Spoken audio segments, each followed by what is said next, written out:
تعویذ کی کمائی کیا حلال ہے؟ جو لوگ تعویذ گنڈے کرتے ہیں اور ماہانہ 40-50 ہزار روپے کماتے ہیں، اس کے ذریعے کمائی کرنا کیسا ہے؟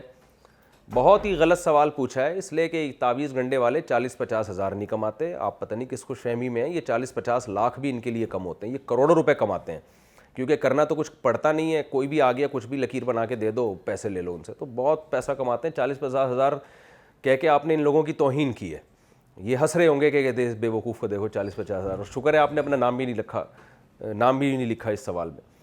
تو باقی دیکھیں، اس مسئلے کو خوب اچھی طرح سمجھیں. تعویذ کی کمائی کا مطلب کیا ہے؟ ایک ہوتا ہے رقیہ، آپ سورہ فاتحہ پڑھ کے کسی پہ دم کرتے ہیں، قل اللہ پڑھ کے دم کرتے ہیں، یا کوئی حدیث میں جو دعائیں آتی ہیں وہ پڑھ کے دم کرتے ہیں. تو دم کرنا بذات خود ایک جائز عمل ہے. صحابہ نے بھی دم کیا اور اس کی اجرت بھی لی ہے باقاعدہ، احادیث صحیحہ سے ثابت ہے. تو فی نفسی ہی دم کرنا، اس کے پیسے لوگوں سے لینا، یہ جائز عمل ہے. کیونکہ آپ جب لوگوں کو کوئی بھی فائدہ پہنچا رہے ہیں تو اس فائدے کے بدلے میں لوگوں سے آپ پیسے لے سکتے ہیں اجرت متعین کر کے. تو اس میں تو دو رائے نہیں ہو سکتی، تو سب علماء کے نزدیک جائز ہے. لیکن یہ جو آج کل تعویذ گنڈے والے کر رہے ہوتے ہیں نا کام، یہ گڑبڑ یہ کر رہے ہوتے ہیں، یہ شو کر رہے ہوتے ہیں کہ جیسے ہمارے پاس کچھ الگ سے کوئی ٹیکنیکل قسم کے تعویذ ہیں، یا یہ ہمیں علم آتا ہے کہ آپ کے مسئلے ہم حل کر دیں گے. عورت سے شوہر قابو میں نہیں ہے تو شوہر قابو میں آ جائے گا، اور بیوی قابو میں نہیں ہے تو بیوی کے شوہر کے قابو میں آ جائے گی، یا سنگ دل محبوب آپ کے قدموں میں آ جائے گا. اور ان کو یہ ایسی چیزیں آتی ہیں قدرت کی طرف سے، خدائی عطائیں ہیں کہ بس یہ کچھ لکھ کے دیں گے تو آپ کے کام بن جائیں گے. تو یہ جب پیسے لے رہے ہوتے ہیں تو یہ صرف تعویذ کے یا دم کے نہیں لے رہے ہوتے، یہ لے رہے ہوتے ہیں لوگوں کو یہ شو کر کے کہ ہم بہت قابل ہیں، اس فیلڈ میں بڑے ماہر ہیں، اور لوگ ان کو اسی بیس پہ بھاری بھاری رقمیں دے رہے ہوتے ہیں. یہ ہے لوگوں کے ساتھ دھوکہ. صحابی رسول نے جب کسی پہ دم کیا تھا اور ان کا جن ختم ہو گیا تو صحابی رسول نے یہ نہیں کہا کہ میں اس کا میں نے چلے کاٹے ہوئے ہیں اور مجھے بڑی مہارت ہے. انہوں نے سیدھا ان کو تو یہ بھی نہیں پتا تھا کہ سورہ فاتحہ پڑھنے سے جن بھاگ جائے گا، لیکن پڑھی اور وہ اللہ نے شفا دے دی مریض کو. تو اسی طرح کوئی بھی فاتحہ پڑھ سکتا ہے، کوئی بھی آیت الکرسی پڑھ سکتا ہے. آپ پہ خدا نخواستہ کوئی جن آیا ہوا ہو، کوئی مسئلہ ہو، مسجد کے امام کے پاس جائیں اور ان سے کہیں مولوی صاحب آپ دم کر دیں. وہ دم کر دیں، آپ کو اللہ نے چاہا تو فائدہ ہوگا، نہیں چاہا تو کچھ ہی کے پاس بھی جائیں گے، فائدہ نہیں ہوگا. اور اگر امام کے پاس رش بڑھ گیا، لوگ دم کروا رہے ہیں، امام نے کہا میں کہ فالتو بیٹھا ہوا تم لوگ کے لیے 1 گھنٹہ میں دم ہی کرتا رہا ہوں، میں دم کے پیسے لوں گا، جاؤ میرے پاس فالتو ٹائم نہیں ہے. تو پیسے بھی لے سکتے ہیں وہ کہ بھائی اپنا ٹائم خرچ کر رہے ہیں. لیکن یہ جو عامل لوگ ہوتے ہیں نا، یہ شو کر رہے ہوتے ہیں کہ ہمیں پتہ نہیں کون سے ہم نے چلے کاٹے ہوئے ہیں قبروں میں جا کے اور کیا کچھ کیا ہوا ہے، یا ہمیں بزرگوں کی عطائیں ہیں ہمارے ساتھ. یہ الو بنا کے اس بیس پہ لوگ پیسے دے رہے ہوتے ہیں. یہی وجہ ہے کہ عام جو مساجد کے امام اور جو جتنے بھی مشائخ بزرگ ہیں، ان سے دم کرانے کا تو کوئی 5 روپے بھی نہیں دیتا ان کو. لیکن ان کے پاس جب جائیں گے تو پہلے یہ بتاتے ہیں اتنے پیسے لگیں گے اور یوں ہوگا، پھر یہ لے کر آؤ، پھر یوں لے کر آؤ. اور جناب یہ کروڑ پتی بن جاتے ہیں اور لوگ اس چکر میں جا رہے ہوتے ہیں. ان کو پتہ نہیں کیا آتا ہے، اللہ نے کون سے علوم ان کو عطا کیا، حالانکہ کخ بھی ان کو کچھ بھی خدا کی طرف سے عطا نہیں کیا ہوا گیا ہوتا. اور نہ یہ چلے ولوں سے تو کچھ بھی نہیں ہوتا سوائے اپنا دماغ خراب ہونے کے، تو کچھ بھی نہیں ہوتا. اچھا، بعض ڈرامے باز اس میں یہ بھی کرتے ہیں، وہ کہتے ہیں ہم تعویذ کے پیسے نہیں لیتے. وہ کہتے ہیں یہ زعفران سے جو ہے نا، ہم نے زعفران سے اور مشک سے یہ آپ کا تعویذ بنانا ہے، ہم نے لکھنی بھی اس میں قرآن کی آیت ہے.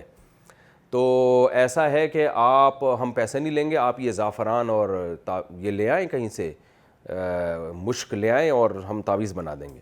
اب وہ پورے محلے میں کہاں سے بیچارے کو زعفران مشک ملے، تو وہ گھومتا رہتا ہے، کہتے ہیں او اچھا چلیں پھر میرے پاس زعفران رکھی ہوئی ہے، میں اتنے کی بیچ دیتا ہوں آپ کو. تو یہاں سے اپنا وہ بزنس چلا رہے ہوتے ہیں. کہنے کو تو وہ گھننے بنے ہوئے ہوتے ہیں کہ حضرت جی پیسے نہیں لیتے، لیکن ادھر سے انہوں نے کروڑوں روپے چھاپ دیے ہوتے ہیں. اس زعفران کا یہ بھی نہیں پتہ ہوتا کہ یہ اوریجنل ہے اور کچھ بھی نہیں. تو اس طرح بڑے بڑے فراڈی ہیں اس فیلڈ میں، بس کیا بتاؤں میں، مجھے پھر غصہ آنے لگتا ہے. تو اس لیے چھوڑ دیں یہ دھندے، یہ خدا کا واسطہ اس کو کمائی کا ذریعہ نہ بنائیں. کوئی اچھا طریقہ نہیں ہے کمائی کا. تو یہ اس میں فراڈی لوگ ہی ہیں عام طور پہ. تو اس لیے کسی پہ کچھ ہو جائے خدا نہ خواستہ تو ویسے ہی خود سے آیت الکرسی پڑھ لے. نہیں سمجھ میں آ رہا ہے، مسجد کا امام نیک پرہیزگار 5 ٹائم نماز پڑھاتا ہے، ان کے پاس جائیں، امام صاحب آپ دم کر دیں. شاید اللہ نے آپ کی پھونک میں زیادہ طاقت رکھی ہو، آپ نیک آدمی ہیں. بس اس سے آگے ان کاموں میں نہ پڑیں آپ، اور نہ کسی کو ان چیزوں میں پیسے دیں. اللہ نے آپ کو حلال پیسے دیے، ان چیزوں میں برباد نہ کریں. پھر بھی ٹھیک ہو جائے تو ٹھیک ہے، نہیں ٹھیک ہوتا مریض آپ کا تو صبر کریں. دنیا میں ہر مسئلے کا اللہ نے حل نہیں رکھا ہے، بہت سے مسئلے آخرت میں حل ہوں گے. ہمارے نبی صلی اللہ علیہ وسلم کے پاس ایک خاتون آئی کہ مجھ پہ آسیب آتا ہے اور میں اس طرح سے جو ہے وہ اپنے جسم کے کپڑے پھاڑ لیتی ہوں اور دورہ چڑھتا ہے، تو آپ نے فرمایا کہ اگر تم کہتی ہو تو میں اللہ سے دعا کرتا ہوں، اللہ تمہیں شفا دے دے گا۔ یہ بھی نہیں آپ نے فرمایا جاؤ فلاں نے عامل ہے بہت زبردست قسم کا فلاں میں ایسٹ بنگال میں، وہ جا کے نا اس سے علاج کرواؤ، نہ نہ، آپ نے فرمایا میں دعا کروں گا سیدھا سیدھا اللہ سے، لیکن میری دعا قبول ہوگی، تم ٹھیک ہو جاؤ گی، مگر اس آزمائش پہ تمہیں جنت ملنے والی ہے، اس کی پھر گارنٹی نہیں ہے۔ تو اگر جنت چاہتی ہو کہ گارنٹی کے ساتھ جنت ملے تو پھر اسی بیماری میں صبر کرو، اور اگر تمہیں جنت کی گارنٹی نہیں چاہیے تو پھر جو ہے میں اللہ سے دعا کرتا ہوں تم ٹھیک ہو جاؤ گی، پھر اللہ کی مرضی تمہیں جنت دے یا نہ دے۔ مطلب یہ کہ اس بیماری میں صبر کرو گی تو تمہارے سارے گناہ معاف ہو جائیں گے، تو پھر پکی جنت ہے۔ تو ان صحابیہ نے عرض کیا یا رسول اللہ مجھے جنت چاہیے، میں اسی بیماری میں صبر کروں گی، لیکن یہ جو میں کپڑے پھاڑ دیتی ہوں آپ اللہ سے اتنی دعا کریں کہ کپڑے نہ پھاڑوں، کیونکہ بہرحال خاتون ہے، جسم جو ہے وہ نمایاں ہو جاتا ہے، حیا تھی ان میں۔ آپ نے دعا مانگی کہ اللہ یہ اتنی بیماری میں اس کی حالت خراب نہ ہو کہ یہ جسم کے کپڑے پھاڑ دے۔ تو ان صحابیہ پر ساری زندگی وہ دورے آتے تھے۔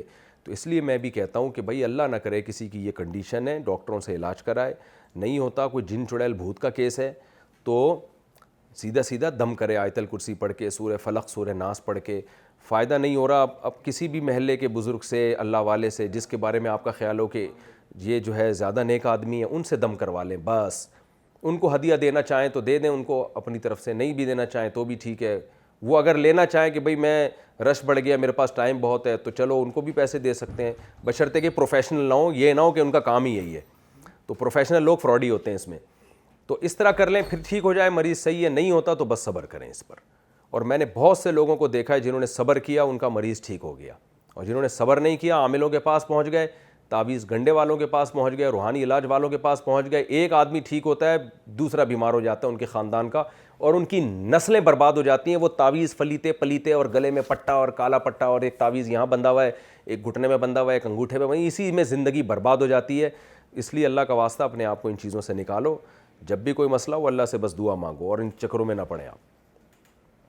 لیکن بات سمجھ میں آتی نہیں ہے لوگوں کی، کرنا لوگوں نے وہی ہے جو ان کی کھوپڑی میں آ رہا ہے، تو کرتے رہو پھر زندگیاں برباد کرو اپنی۔ ہمیں دیکھو اللہ کا شکر ہے کوئی پٹا نہیں ہمارے گلے میں، کوئی تعویذ نہیں، تو نہ میرے کسی بچے کے گلے میں اللہ کا شکر ہے نہ کوئی تعویذ ہے، نہ کوئی فلیتا، نہ کوئی پلیتا، کالے دھاگے پیلے دھاگے۔ اللہ کا شکر ہے اللہ نے ہمیں بچائے اس لعنت سے۔ تو میں تو کہتا ہوں اللہ جس کو بچا لے اس پر اللہ کا بہت بڑا انعام ہے اس دور میں۔ حالانکہ مسائل تو ہمارے ساتھ بھی آتے ہیں، بیماریاں بھی آتی ہیں، پریشانیاں بھی آتی ہیں، ہم بھی اسی زندگی میں رہتے ہیں، لیکن اللہ کا شکر ہے نہ ہماری توجہ کبھی ان فلیتوں پلیتوں کی طرف گئی ہے، اور نہ اپنی نسلوں کو بھی ہم نے وصیت کی ہوئی ہے، نہ ہمارے ماں باپ نے ہمیں یہ چیزیں سکھائی ہیں۔ جو مسئلہ آئے اللہ سے دعا مانگو، اور اللہ الحمدللہ سارے مسئلے حل کر دیتا ہے اسی طرح سے۔